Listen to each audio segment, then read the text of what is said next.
1,00,000 ఎకరాలు ఆంఫట్ రంగారెడ్డి మేడ్చల్ సంగారెడ్డి జిల్లాలో ప్రభుత్వ భూమి కనిపిస్తే కబ్జానట. ఇక చూసారు ఎంత దారుణం ఉన్నదో. 1,00,000 ఎకరాలు, ఒకటి కాదు రెండు కాదు, 1,00,000 ఎకరాల భూమి ఈ సీలింగు అసైన్డ్ భూదాన భూములను మొదలని అక్రమార్కులు డాక్యుమెంట్ల ట్యాంపరింగు మొదలు అక్రమ మ్యూటేషన్ల దాకా ఎన్నో వ్యూహాలు ఆక్రమించి కోట్ల నుంచి స్టేల్ తెచ్చి యథేచ్ఛగా నిర్మాణాలు, రోజు రోజుకు పెరుగుతున్న ఫిర్యాదులు, ఫీల్డ్ సర్వే ద్వారా రికార్డులను డిజిటలైజ్ చేయాలని నిర్ణయించిన సర్కార్ అంటూ చూస్తున్నామండి. సో ఇక్కడే ఎందుకు మరి రంగారెడ్డి మేడ్చల్ సంగారెడ్డిని ఎందుకు చేస్తూ ఉన్నారంటే, సో ఇక్కడ ధరలు బాగా పెరుగుతున్నాయి అన్నమాట. ఫ్యూచర్గా పెరిగే అవకాశం ఉన్నది. సో ఇక్కడ మొత్తం భూదాన భూములు ఎక్కువ ఉన్నాయి, అసైన్ భూములు ఎక్కువ ఉన్నాయి, సో సీలింగ్ భూములు ఉన్నాయి. ఇవన్నీ కూడా ఎవరైతే వాళ్ళ వెనుక రాజకీయ నాయకులు, కొంతమంది బ్రోకర్లు, కొంత ఉద్యోగులు, ప్రభుత్వ ఉద్యోగులు, వీళ్ళందరూ కలిసి అవి చూసినాం కదండి. ఈ రంగారెడ్డి విషయంలో, మేడ్చల్ విషయంలో ఐఏఎస్లు ఐపీఎస్లు కూడా ఆ నాగరం భూములకు ఐడియా ఉంది కదా, అవన్నీ అసైన్ భూములు. సో మళ్ళీ కోర్టు వేరే తీర్పిచ్చింది అనుకోండి, అవి అసైన్ భూములు కావు, కరెక్ట్ భూములు అని చెప్పి తీర్పిచ్చింది. అది వేరే విషయం. ఇక తారుమారు చేసిరు. ఇక ఎవరైతే కేసు వేసిండో వాడిని కొన్నారట, సో వాడు పోయి తప్పుడు సాక్షి చెప్పిండు, సో కోర్టు తీర్పిచ్చింది, అది వేరే విషయం. ఇక సో ఇక్కడ ఆఖరికి ఐఏఎస్ ఐపీఎస్లు కూడా వాళ్ళు కూడా కబ్జాలు చేస్తూ ఉన్నారు.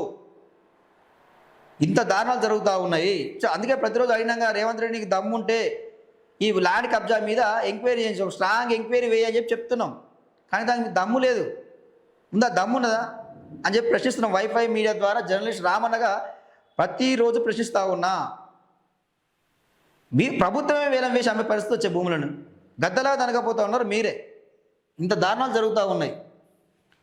రంగారెడ్డి జిల్లా ఇబ్రహీంపట్నం పరిధిలోని 162, 163, 165 సర్వే నంబర్లలో సుమారు 450 ఎకరాల భూదాన భూమి ఉంది.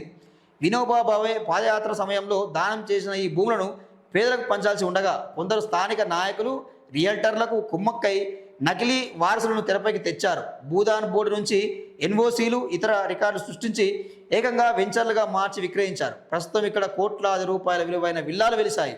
రెవెన్యూ రికార్డుల్లో ఇప్పటికీ ఇది భూదాన్ భూమిగానే ఉన్న క్షేత్రస్థాయిలో మాత్రం ప్రైవేటు వ్యక్తుల ఆక్రమణలో ఉన్నదంటూ చూస్తున్నాం. ఇక సో ఇది జరుగుతూ ఉన్నది. ఇక సో ఈ భూదాన భూములని వారసులు అని చెప్పి తీసుకొచ్చి, సో ఆ భూదాన బోర్డులో ఎవరైతే ఆఫీసర్ ఉంటాడో వానికి ఎంతో అంత లంచం ఇచ్చి, సో దాని ఎన్ఓసీలు తీసుకొచ్చి వెంచర్లు వేసి అందులో విల్లాలు నిర్మించి కూడా కోట్ల అమ్ముకుంటా ఉన్నారు. సో దీని వెనుక ఉండేది ఎవరా అంటే ఏ అధికార పార్టీ, గతంలో కేసీఆర్ బీఆర్ఎస్ పార్టీ, టీఆర్ఎస్ పార్టీలో ఉన్న నాయకులు, ఇప్పుడున్న కాంగ్రెస్, ఎవరైతే వాళ్ళు అధికారంలో ఉండి ఇలాంటి యథేచ్ఛగా ఇలాంటి బ్రోకర్లను మధ్యలో పెట్టుకొని, ఆఫీసర్లను చేతిలో పెట్టుకొని లంచాలు ఇచ్చుకుంటూ ఇలాంటి పనులు చేస్తూ ఉన్నారు. వాస్తవానికి కూడా వినోబా భావే అనే ఆ గొప్ప నాయకుడు ఆయన ఎవరైతే పేదలు ఉన్నారో, నిరుపేదలు ఉన్నారో, ఎవరైతే ఇల్లు జాగా లేని వాళ్ళు ఉన్నారో, భూమి లేని వాళ్ళు ఉన్నారో వాళ్ళకు వంచాలని చెప్పి గొప్ప నిర్ణయంతో ఆయన భూదానం చేస్తే ఈ దొంగలు చేసే పని ఇది, ఈ భూ కబ్జాకూరులు చేసే పని ఇది. మేడ్చల్ మల్కాజ్గిరి జిల్లాలో కుబ్దులాపూర్లోని సర్వే నెంబర్ 329లో సుమారు 400 ఎకరాలకు పైగా సీలింగ్ భూమి ఉంది. అత్యంత ఖరీదైన ఈ ప్రాంతంలో భూమిని ప్రభుత్వం పేదలకు పంపిణీ చేయాలని భావించింది. కానీ రియల్ మాఫియా పాత సాగుదారుల పేరుతో కోట్ల నుంచి స్టేల్ తెచ్చుకున్నది. రాత్రికి రాత్రే షెడ్లు, ప్రహారీలు నిర్మించేసింది. సర్వే నెంబర్ 79లో ప్రభుత్వ భూమిని సైతం ప్రైవేటు పట్టా భూమిగా మార్చేసి లేఅవుట్లు వేశారు. ఇక్కడ ప్రభుత్వ బోర్డులు పెడితే కబ్జాదారులు వాటిని తొలగించి తమ బోర్డులు పెట్టుకోవడం గమనార్హం అంటూ మనం చూస్తున్నామండి. సో ఇది జరిగింది. ఇది భూమాయ.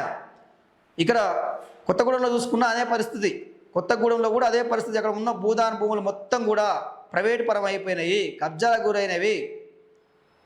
ఈరోజు రేవంత్ రెడ్డి చెప్తా ఉంటే ఇట్లా కబ్జాకు గురైన ఈ భూములు వెనక్కి తీసుకొచ్చే దమ్ము లేక ఈరోజు తెలంగాణలో భూమి లేదు, పంచడానికి భూమి లేదు, పేదలకు ఇవ్వడానికి భూములు లేవు అని చెప్పి స్టేట్మెంట్లు ఇస్తాడు. కానీ అమ్మడానికి వేలం వేసి అమ్మడానికి మాత్రం తెలంగాణలో భూములు ఉంటాయి, కబ్జాలు చేసుకోవడానికి తెలంగాణలో భూములు ఉంటాయి, యథేచ్ఛగా మీరు ఫామ్ హౌస్ కట్టుకోవడానికి, విల్లాలు కట్టుకోవడానికి భూములు ఉంటాయి, రియల్ ఎస్టేట్ చేసుకోవడానికి మాత్రం భూములు ఉంటాయి, పేదలకు మంచడానికి మాత్రం భూములు ఉండవా? ఇంత అన్యాయమా? తెలంగాణ ప్రజలారా, వాస్తవానికి కూడా భూమి కోసం తిరగబడాల్సిన అవసరం ఉన్నది, కొట్లాడాల్సిన అవసరం అయితే ఉన్నది. రేపటి రోజు ఎవరైనా సస్తే కూడా, చనిపోతే కూడా బొంద పెట్టడానికి కూడా జాగా ఉండదు. ఇది గమనించుకోవాలి. ఖచ్చితంగా తెలంగాణలో మరో భూపోరాటం బరాబర్ వస్తుంది. సరే, ఈరోజు మీ అధికారం ఉందని చెప్పి మీరు ఈ దొంగతనంగా అసైన్ భూములను రిజిస్ట్రేషన్లు చేసుకోవడము, కబ్జాలు పెట్టుకోవడము ఈరోజు జరుగుతుందేమో కానీ రేపటి నాడు తిరుగుబాటు తప్పదు.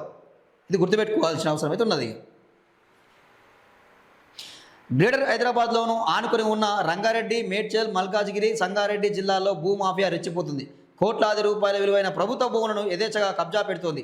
రాష్ట్ర ఏర్పాటు తర్వాత గడిచిన 12 ఏళ్లలో భూదందాలు అనేక రెట్లు పెరిగినాయి. అధికారిక లెక్కల ప్రకారం ఈ 3 జిల్లాల్లోని ప్రభుత్వ భూముల్లో దాదాపు 1,00,000 ఎకరాలు ఇప్పటికే బడాబాబుల చేతుల్లోకి వెళ్ళాయి.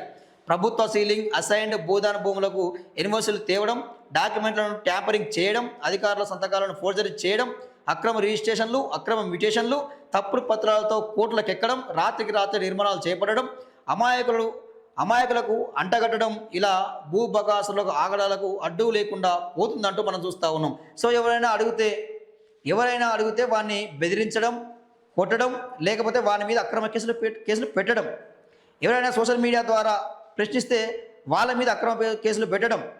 సో ఇది జరుగుతూ ఉన్నది తెలంగాణ రాష్ట్రంలో. ఇది జరుగుతూ ఉన్నది వాస్తవానికి కూడా. దీన్ని ఆపాల్సిన అవసరం అయితే ఉన్నది.